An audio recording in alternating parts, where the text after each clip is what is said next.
客家风情。 Learn about another voice and culture of Taiwan with We Love Hakka.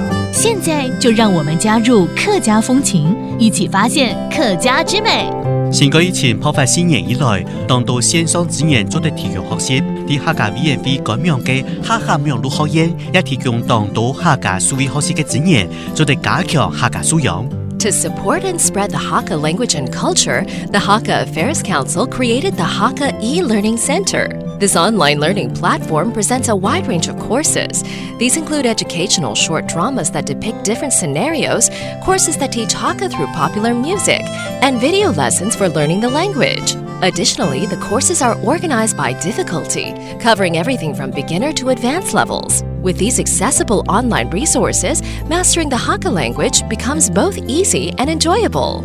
Hey, what's up? It's time to talk about Hakka here on ICRT. Hello， 大家好，我係邊個 Leo。Hello， 你好，大家好，我係 Josephine。我們聽這個我們的單元 We Love Hakka 就是要學習，就是要學習嘛，對對，學習。但你提到一個好像是哈克網，是不是？哈克沒有錄好煙，哈克網就是客委會它有一個官網，上面有一個叫做哈克網絡學院它裡面就提供了很多的客家數位學習的一些資訊，包括像有文字啦、文化啦、語言的部分這跟什麼認證是不是？对，客語認證，對，客語認證它現在有分的4個階段初級、中級、中高級跟高級對嘛？那有沒有考嗎？有被說應該去考我不敢，不敢。但應該老師考到哪一級？應該高級了吧？哎呀，對，沒有嗎？我跟你講，中級開始辦的時候，我就去考了一次就考上了。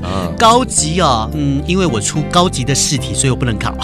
所以你只可能考到中高級就對了。對，因為我去出錄那個試題嘛，所以我就不能考你不用考啦，你是高級推手。謝謝啦。簡單。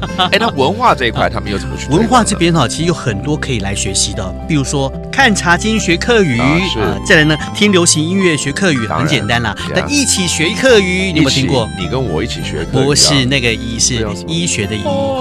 可能頭痛啦、發燒啦，像我今天喉嚨痛啊。對，這些蠻生活化的，也必須要學的。你剛剛講的頭拿痛、發燒還有臉痛，都可以用個客語的方式來講。醫學的醫，一起學客語，非常棒的一個推廣。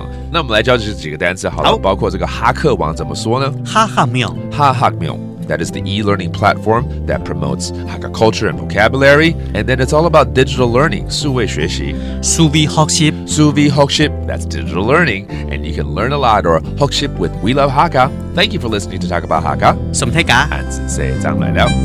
客家風情由客家委員會監製。 We Love Hakka has been brought to you by the Hakka Affairs Council.